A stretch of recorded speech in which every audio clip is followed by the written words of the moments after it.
Susan Fels Hill je nekoč dejala, če vam je preveč udobno, tam, kjer ste sedaj, je čas, da se premaknete naprej. Če vas je strah naslednjega koraka, potem ste na pravi poti.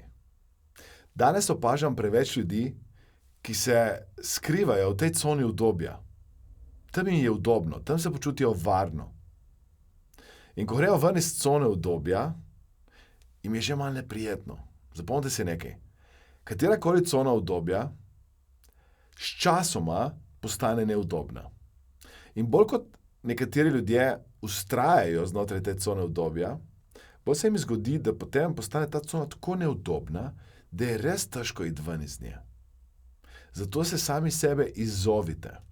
Pripravite na to, da greste ven iz cone udobja in da boste s tem se nekaj novega naučili, zrasli, šli priložnostim naproti, premaknite se s cone udobja, kajti sčasoma tudi največja cona udobja postane neudobna.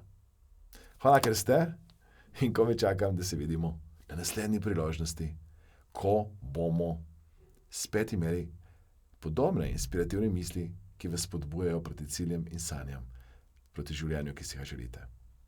Vsak všeček, vsak komentar, vsaka delitev mi je dragocena, zato hvala, ker to počnete, in komaj čakam, da se vidimo na naslednji inspirativni misli.